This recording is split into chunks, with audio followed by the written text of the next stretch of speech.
Alright, so here's your part file of your box, and now you're going to want to put some text and some pictures on it. This is what my package design ended up looking like, and you'll notice what I did, that's the same file. I brought in some pictures on a sketch, okay, and then I created a decal. So just like you put a decal on something, and then I put some text on, and I did all that text as a single emboss. So you can decide what you may want to do, but you'll notice I just did here's the solution to my puzzle, the exploded view, and then I did a picture of the assembly, and then I also brought in a Project Lead the Way icon. But you can design whatever you want, and then I just put puzzle cube on the front and on the top on the lid, and I gave credit to the designer of that puzzle cube and the date that I put on the bottom of the box. Now maybe you want to put the solution on the bottom of the box and give credit on the side of the box. You can decide what you want to do. Okay. In order to do that, like let's say you want to do an exploded view, and you want to put that, say, on the bottom of the box or the side.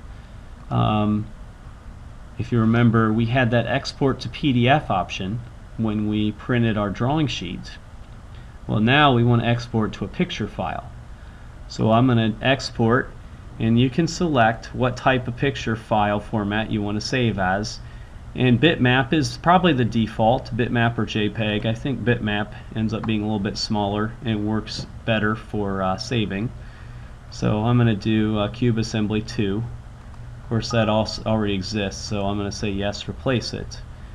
Now when I go look at my Cube Assembly 2 file, here's my picture that I just exported. You'll see there's my picture, and it's exporting as XYZ. That exact computer screen that I had, this window that I had, minus the cube and the tools, that's what prints. Okay, so whatever size this is, if I make that too big like that, that's what's going to print. Okay, and even though I kind of sized that appropriately, this picture has some stuff that I don't want on it. So what you're going to need to do, you're going to need to open this up in a picture editing software. Even Windows Paint, which every computer has, you can open up this file and crop this picture down and get rid of this stuff over here on the side. So that would be the next thing you would do.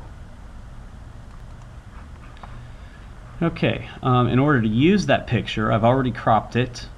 In order to use that picture, we need a sketch. Okay, so now I'm going to create a sketch, and there's an option. Here's the mountain to bring in an image, and I want to make sure I pick the one that I've cropped, which is that one. And when I bring that in, just put it somewhere, it doesn't matter. I guess you're going to have to figure out where you want to put it. But I bring that picture in, and of course right now that's kind of big. So what you can do, you can resize that.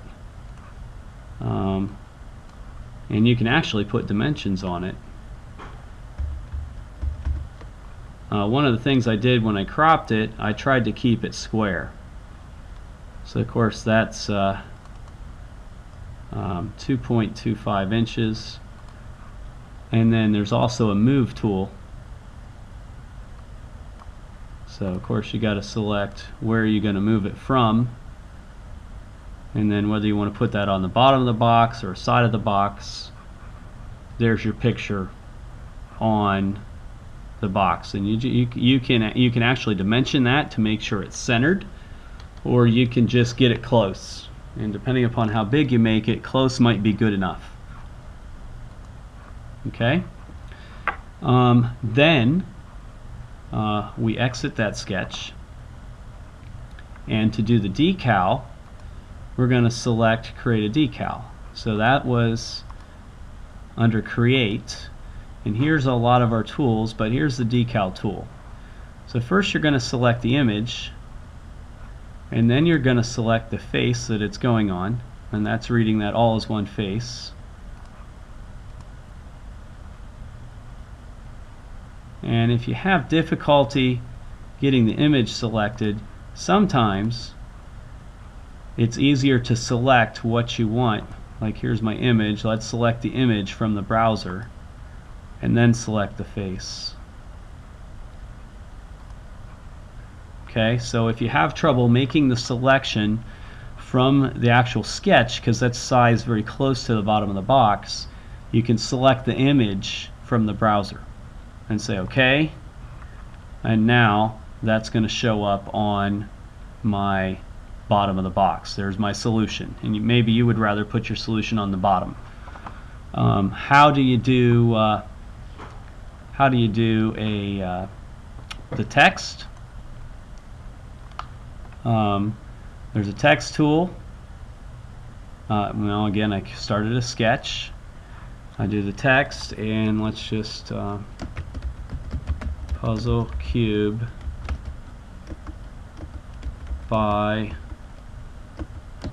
Mr. Conrad. Okay, and you can, of course, change how that's going to line up. You can change the size if it's highlighted. Although maybe let's make that smaller.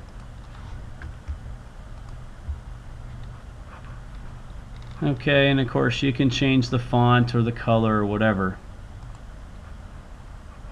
Okay, now one thing you might want to do, of course we still have the move tool, okay, but one thing you might want to do, if I want to put this on the top of my box, and this here is the top, so this hinge is at the back. So right now, if I just move this and put this on the top of the box, it's not positioned to go on the box the way it needs to go.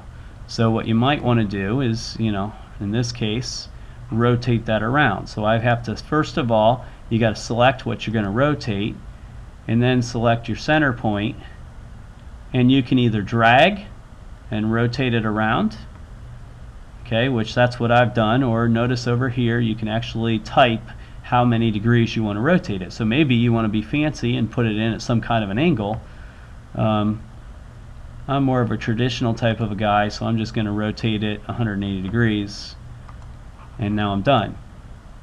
Okay, so now of course, now we could go ahead and move that text. Of course, again, you got to pick your base point, and again, you can dimension from that text box to the sides, make sure it's centered up, or you can just grab it and slide it to where it looks pretty good. Okay, and again, finish your sketch. And now,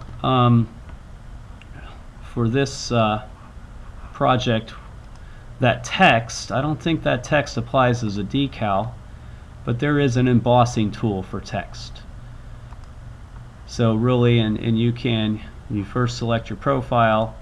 So I select my text, and you can pick whether you want to emboss from the face or into the face. We're not actually going to do this way, but having this on the drawing file will allow us to see it. So then we'll go ahead and go into the face. Okay, and 0.1 inch. Remember, this is only 10 thousandths thick. So if I go 0.1 through, that's going to cut all the way through. I only need to go 1/1000th of an inch into the face. Okay, now that emboss, that shows up as a default color scheme. So, you know, of course, you know, I already changed my material up here to cardboard. But then that emboss, if I select that emboss up here, and if you want to do different text, different colors, then you would want to do each text one step at a time. So up here, if I want to make that text green, you pick whatever color you want for that feature. If I picked it from the browser, and then only that feature changes color. Okay, of course, I did not do a very good job of centering that up. So that's the problem with dragging things around. You're better off putting dimensions in to get that text centered up. Okay, but that's how you do the emboss and the decal to put on your part, and you're going to end up with multiple things. So you decorate all 6 sides of the box, either with credits or with pictures or titles.